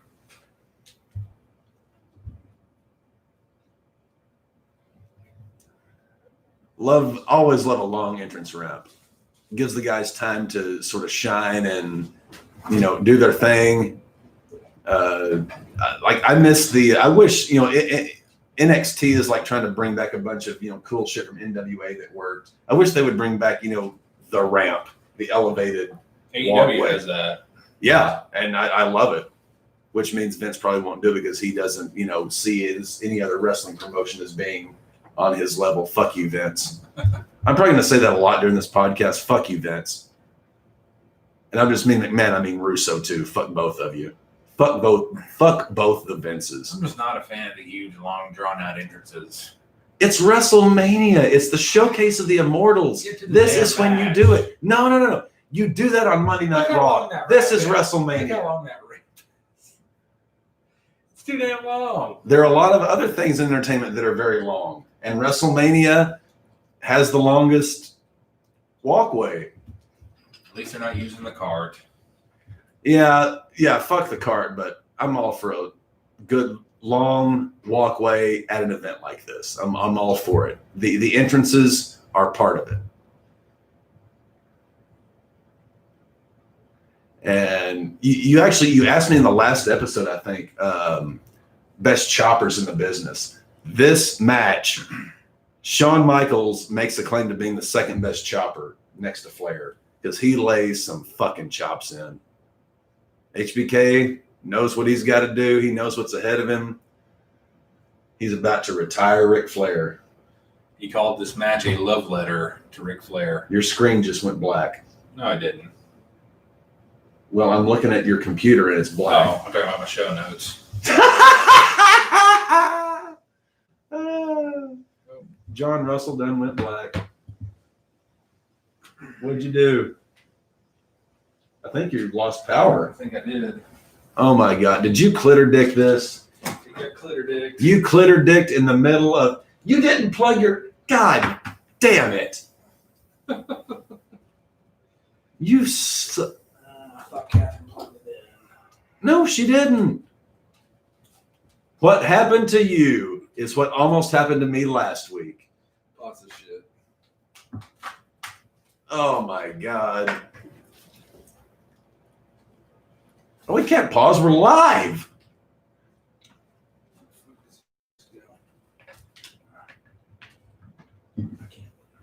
Wow. Clitter addicted. I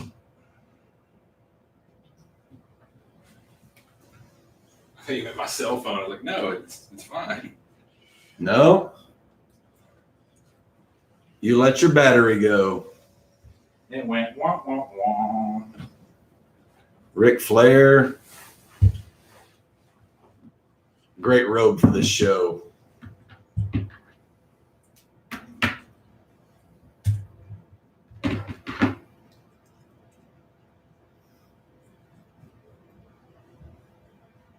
Gotta love the feathers and the blue here. Just absolutely fantastic.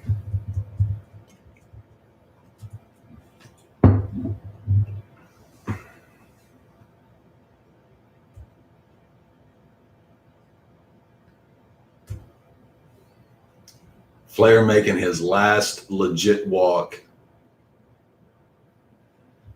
God, what a career, man. Little H. Charles Robinson opening up the ropes. Is there a better career in the history of pro wrestling than Nature Boy? No. Maybe Ric Flair. Maybe no. I mean, I'm sorry, The Undertaker. Taker, Flair. I mean, maybe Hogan. Hogan, yes, just because of how much money the guy drew. Austin drew more. Austin did draw more money. Hogan drew a shit ton, though, man. Hogan drew money.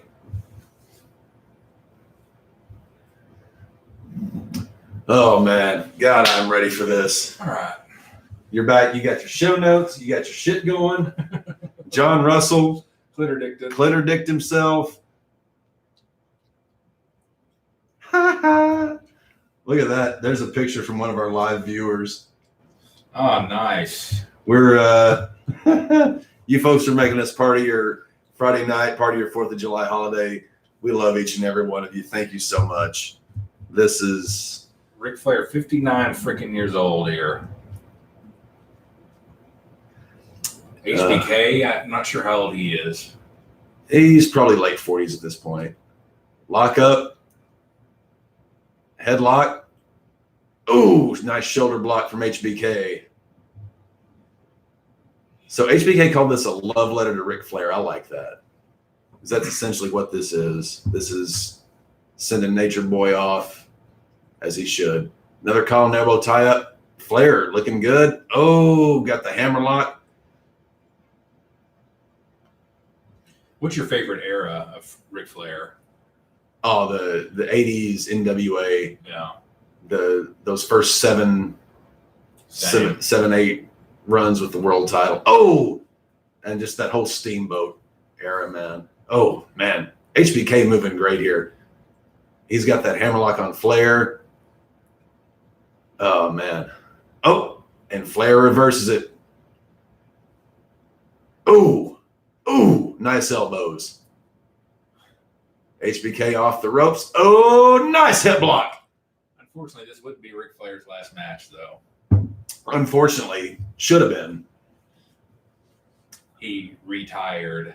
Yeah, he did some spots. Retired from WWE, pretty much. He did some spots for TNA Impact. Yeah. Fuck you, Dixie. You know who his Ric Flair's actual last match was against? AJ? Sting. Well, Sting and TNA. how appropriate. Love you, Steve. That was in 2011. Then he actually, Eric Bischoff talks about this on his podcast. He did a Australian tour Yeah, with Hulk Hogan, which didn't do too well. That was in 2000. I love this spot right here. Flair's like, Old Yeller, huh? Oh, and he actually legit busted Flair open here in the mouth. Yep. He smacked him. Look at that.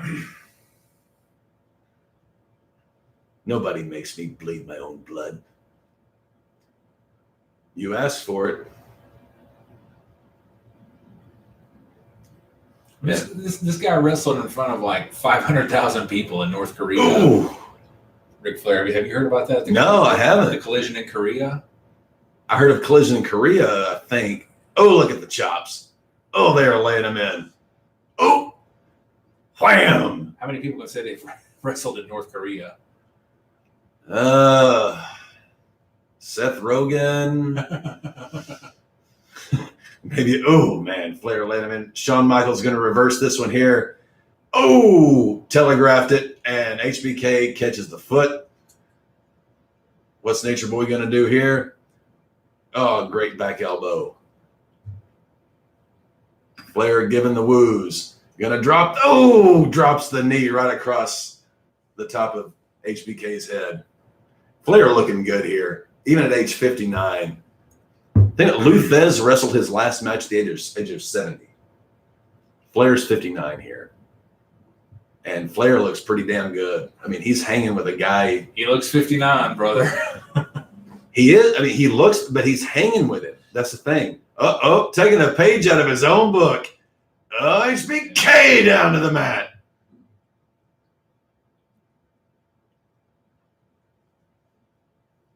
Just got a question. What are our personal favorite best entrances of all time?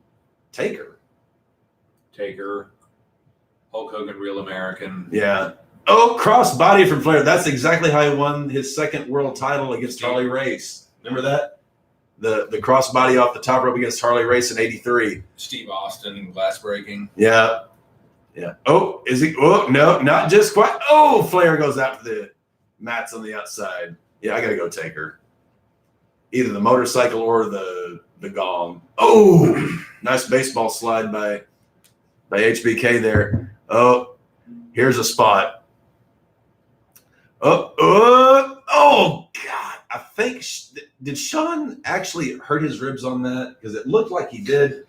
Because I know he sold it throughout, but it looked like the shot he took, he might have broken some ribs. Because that table did not break. It didn't break. It was gimmick, but it wasn't gimmick. The table held its own. The heartbreak table for the heartbreak kid. Yeah. Sent him to the heartbreak hospital. Sean gave an awesome moonsault. Oh, Sean had a great salt. How many times has Ric Flair held the belt? 16. How many times has Sean? Okay. Is this the trivia question for the show? Stump the Russell. Stump the Russell. Okay. So he won off of Brett. Won it back from Sid. Dropped it. Won it from Hunter. Dropped it to Hunter. 3? How many? 4. Oh, we're done. So he beat Brett at 3 Wrestle. WWE title reigns.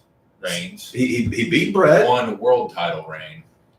Okay, so he beat Brett at WrestleMania 12.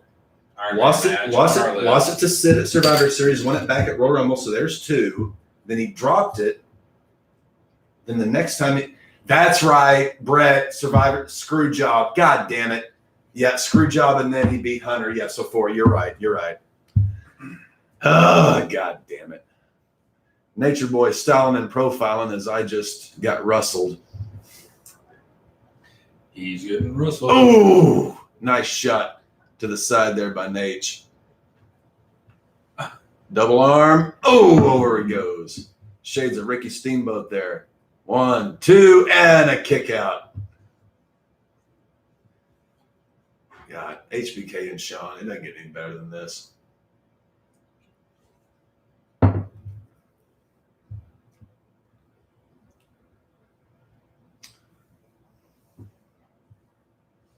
Ooh, ooh.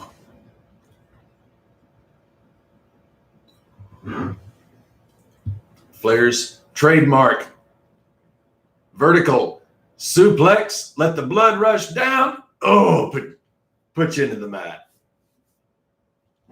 So speaking on Stone Cold Steve Austin's podcast in 2015, Michael said, it was a dream come true to share that moment and all it just happened organically. I told him that I loved him and I can't say it without getting weepy half the time. You have to understand, the guy who was in the ring with him, I was in there in body, but inside it was a 15-year-old kid who watched him every Saturday. It was, thank you for giving me this honor and I love you for it. That's why I called it a love letter to Ric Flair, man. It's an awesome freaking match. Amen. Cheers to Ric Flair. Cheers to Rick. Knock your neck. That's actually good one. Knock your neck. Let's keep that one going. Nice swinging neck breaker.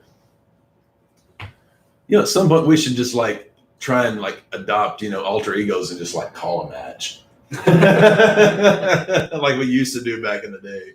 But like what Sean was saying, it was the 15-year-old kid in him. How many guys grew up watching Ric Flair that ended up being in the business and wrestled with him? I mean, the guy was in the business so freaking long. How many guys are on the roster at this point? Right. And that pretty much would answer your question. How many guys were in professional wrestling at this point? Rick is doing some work for the WWE right now. He's been on Raw. Yeah, he's Rick. That's why I love his second run in WWE. I love it because he worked Sean's going up top. This is a good spot. Good spot here. Oh. Once again, selling the ribs. Not sure exactly how much they're hurting, but he's hurting. The iconic moonsault. Yeah, Sean had a great salt. Sean Waltman had a great moonsault. Vader, when it connected. The Vader salt. The Vader salt.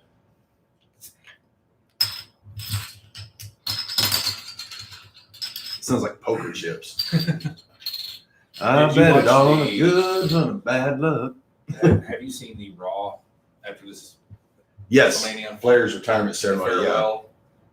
and after they went off the air, Taker kind of broke character a little bit. Oh, did he? I You didn't heard see that? Uh-uh. After they went off the air, Taker came out in tears and did the kneel to Flair. Oh, wow. Yeah, it was. If you haven't seen the Raw after this WrestleMania, Yeah. it's totally worth watching. when and as much as I shit on, Paul Levesque, and I take pride in doing it, the fact that he brought out the original Horseman that night just sent chills up my spine. Tully Yarn and Barry. We got to try and get some of these guys on the show, man. Get Tully's daughter, Tessa. She just got released from TNA Impact. She was the men's Yeah, heavyweight champion. yeah. Badass wrestler. Man, how awesome would it be, like, if we were just sitting here, but we had like Tully Blanchard or Barry Windham just here with us, just talking about this shit. Oh, great takeover there by Sean. I mean, give us 2 hours to talk to Barry Windham. I'm like a kid in a candy store, man. Same. I almost want to get him to autograph a package of razor blades. Because as Kevin Sullivan said, nobody bleeds like Barry. Sean going up top here. There's that great elbow drop we talked about earlier. Just got a nice question here. If you could rewrite the history of one match/event in wrestling, what would it be and what would be your rewrite? I would probably say just the whole WCW invasion, Yeah. how they handled or mishandled that. I would probably God. redo that a great deal differently. But I would also have done Hogan Sting. I would have made sure it went down properly at Starrcade 97. Sean gearing up for the sweet chin music. But he's not going to be able to pull the trigger. Oh! And we have got a figure 4 dead center of the ring. This one's got to be over. Oh, the pain. Oh, the pain. Oh, Sean hesitated. He who hesitates masturbates. I think when it comes, if you're talking about how an ending affected somebody's career with the Montreal Screwjob, that'd be a good one to maybe rewrite. I don't think he could have rewritten that one just because Brett wasn't budging. I think that was the only time in his career that I really kind of lost respect for Brett. His career went down south after that. But he did it to himself. He did. I love you, Bret Hart. If you're listening or watching, I love you, Bret. Thank you for all the great years. But man, you kind of kicked yourself in the nuts on that one. And I don't blame Vince at all for doing what he did. The Dark Side of the Ring episode on the Montreal Screwjob. How many was times awesome. are you going to plug the dark side of the ring? I get paid to. You get paid to. They're whoa. They're paying you. Where's my percentages on? Or do you have like an exclusive? It's exclusive. It's exclusive. Okay. It's exclusive, folks. Okay. Well, now that Mr. Exclusive, Mr. Executive Producer, is getting paid by. Oh, God, I love this spot here. You. Kick out there by Nate. Exclusive, my ass. I'll give you an exclusive. This is also the last beer I have in the fridge, folks. Shit's about to get real. Oh, man. Yeah, we literally cracked open the last 2 beers we had. Thank God we're going out and hitting the bars after this. Oh, classic Nature Boy spot. Actually, that's a classic Sean's. Oh, there's the Nature Boy spot, the chop block. The dirtiest player in the game. Oh, man. So ESPN came out with a list of the top 20 matches at WrestleMania. I think I might have seen this. This is number 4. Can you guess number 1? Taker Sean 25. No. Hogan Andre 3. Hogan Andre 3. Okay. Can you guess number 2? Savage Steamboat 3. Mm-hmm. What? Stone Cold Shawn Michaels 14 with Mike Tyson. Should be on the list, but not that high. Number 3 was Hogan Ultimate Warrior. Still should be on the list, but not that high. I think that we're revealing too much of our list. Like we're mentioning like all this shit that's coming up. Like, folks, this is only the 6th match on our list, I think. 6. Yeah, this is the 6th match on our list. We got 32 more of these motherfuckers to go. We're just scratching the surface, baby. We just scratching the surface, Tony.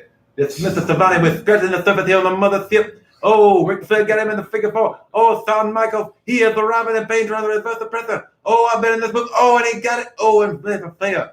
Oh, man, you gotta love and respect the competitor like this. How was that? American Dream, Dusty Rhodes. I can't do it. American Dream, Dusty Rhodes. You have to basically talk with your tongue, Mr. John Russell. That's how they do it. I've been in the ring with the Nature Boy Ric Flair. Oh, that figure 4, it'll hurt you. Wait, Bruce does the best Dusty impression, doesn't he? No, I don't think he does the best Dusty. I think he does the best Jerry Jarrett, the best Vince The McMahon, best Savage. the best Savage. Yeah, He does a great Dusty. I think Percy Pringle actually did the best Dusty in that shoot interview. But the Pringle gonna be a big money ball player. Cheers, Dusty Rhodes. Rest in peace, my friend. Are you gonna not raise your long neck to Dusty Rhodes? God damn it! We're doing a wrestling podcast, you son of a bitch. You better raise your long neck to Dusty Rhodes. Oh, Sean gets the arm over. Yo, and he gets the shoulder up. God, what a match. And they ain't done yet. The sweet chin music. God, my email is blowing up.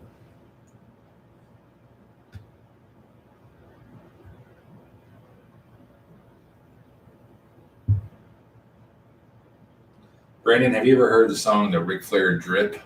The Ric Flair drip. I'm going to say no because I haven't, but I'm also going to ask. Wait, never mind. We'll get to that one later. That'll be in the blooper reel. It's a song by 21 Savage. Who would you take? Wait.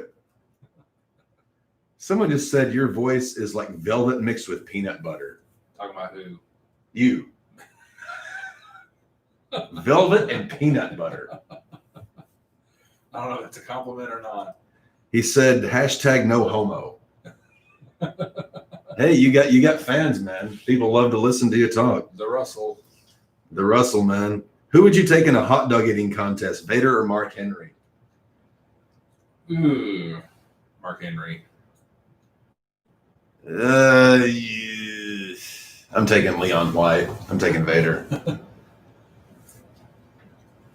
Got another one here. Pick one dream match. Sting and Taker. Sting Taker. Yeah, that's the one we never got, and we won't ever get. Might get a boneyard type match. Would you go for that? No, I would. Just Taker, Steve, both y'all. Enjoy your lives, man. Don't fuck up my childhood. Oh, sharpshooter. Oh no. It's that modified figure 4 he used against Taker a year later.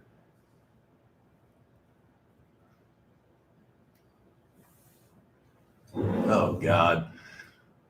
Which is actually pretty cool. I like it when older guys like Taker when he came up with the Hell's Gate move. Like it wasn't that great on camera, but it was just like him constantly trying to evolve the character. Mm-hmm. Flair got the ropes. Gotta break it. Flair ripped the turn. Oh, thumb to the eye. Classic Nature Boy. I didn't tie my headband tight enough. It keeps slipping. We gotta listen to the Ric Flair drip. I won't put it on now because of copyright issue. God, no. We've already sidestepped 3 of those, Len. Oh, small package grabbing the tie. Oh, I'll listen to the Ric Flair drip, but can I put on some gloves or something? Flair's now a pop culture icon. He is, and justifiably so. I mean, you got that song. He gives speeches to NFL teams, college teams. Big Falcons fan, apparently. Really? Yeah, he showed up at. I Yes. remember watching NFL Red Zone last year. He showed up at a couple of Falcons games. Does he still live in Charlotte, or is he living in Atlanta? I don't know. I was told Falcons fan don't like him. I mean, I'm sorry, Carolina Panthers fans. Carolina Panthers fans don't like anything right now. Their world is fucked. You see, Cam got signed by New England. I did see that. I'm curious to see how he and my boy Bill Belichick mesh, and I don't think it's going to be well. I thought Jameis Winston would end up in New England. Nah, he's not disciplined, and he doesn't have. He's more disciplined than Cam. Cam's talent outweighs Sure. Jameis's, and I can see- Belichick's always going to go. Oh, this is the. Oh Yeah, God, we're here we getting off on go. a tangent here. Yeah, we're missing history here. He's saying, "Give it, come on." Bring it. I love you.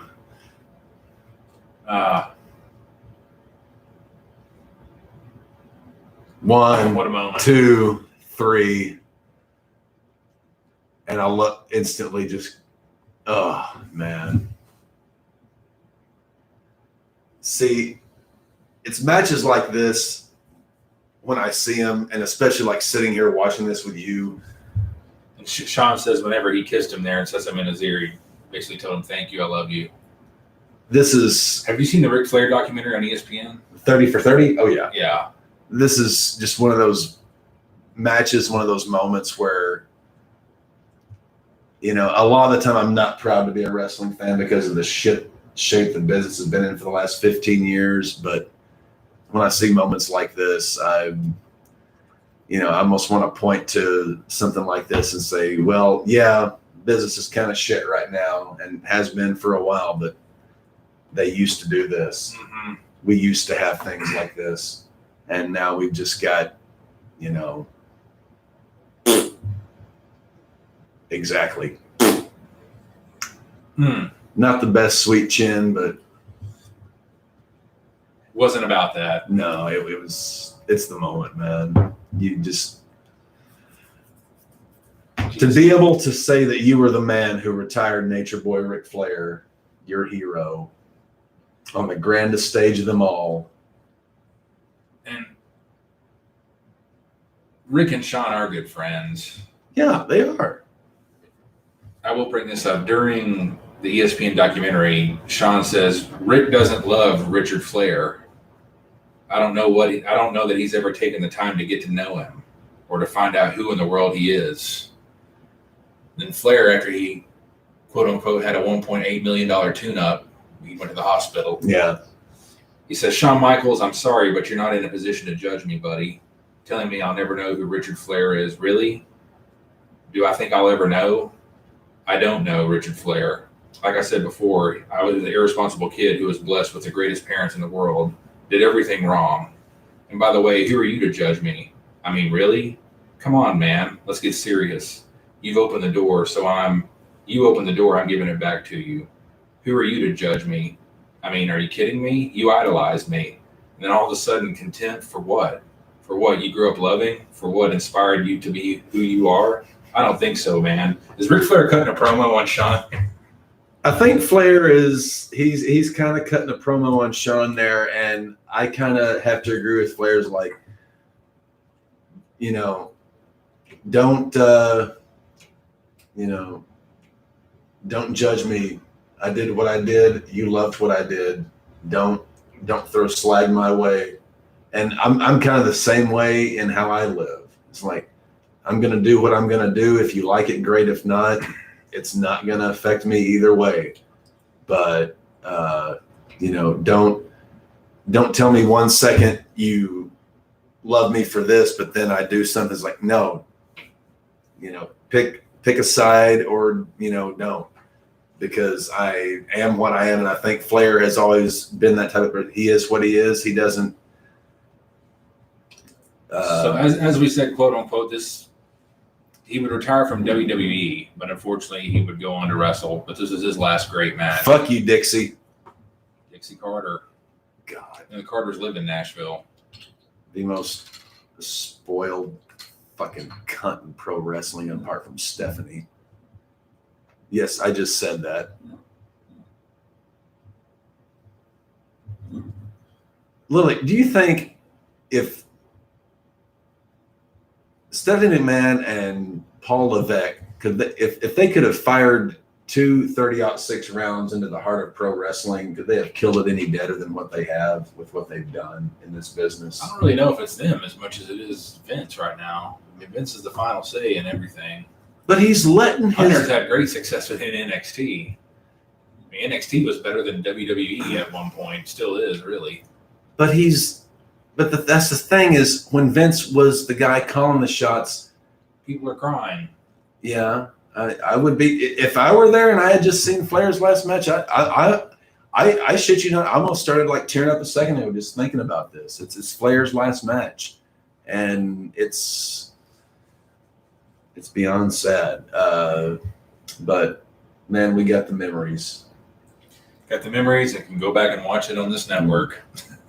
It's 7:57 p.m. We're about to shut things down here because it's been a long one, folks. We absolutely love each and every one of you that have tuned in and joined us for this, our first live broadcast. We hope we can bring some more to you, later at some point, get together maybe next time in Nashville, maybe. I've been in Nashville since I was in high school. I'd love to go back. Gotta wait till after Corona bug. Wear some, redneck repellent. I'm kidding. I'm kidding. Yeah. Thanks for tuning in, guys. Yeah, Appreciate it. we would not. This is honestly, coming from the old ticker. This whole thing started kind of as a joke. It kind of started as just, well, let's try it. And since we began it, we've achieved in 8 episodes 300 followers on Facebook. We had, so many people going to tune into this event. We got folks texting us, asking us questions. The fact that you folks have taken time out of your lives, especially on this 4th of July weekend, to join us in this watch along and this talk along, really means a lot to us. And I think I speak for John Russell when I say that, it's humbling. The fact that you and I getting to do what we have loved since we were knee high to a grasshopper, and have people interested and joining in and downloading and wanting to hear us. It's humbling beyond belief, and I cannot say enough about the Vault Nation. We love each and every one of you guys, and just cannot thank you enough. One more question. Okay. Who would you rather be ran over going full sprint? Saquon Barkley or Braun Strowman? A Mack truck. Colby says, let's watch the Edge Taker match. Why not? I'd love to, man, but Papa's Pub is calling my name. Yeah. Papa's Pub is calling, and maybe a little bit later on, Benson's Grill. Get one of those loaded omelets. Getting our carbs on. Oh yeah, we've done our work for the day. We're going to start to have some fun again. Cannot thank you folks enough. This thing has literally gone from just a poofing cartoon idea to us seeing it fully realized, and the fact that we've got all of you tuning in to enjoy this with us makes it all worthwhile. And we'll do some live shows in the future, but in the future, or in the near future, I should say, look us up on Facebook, join the hashtag Vault Nation on Twitter. We'll be dropping more episodes as things go along.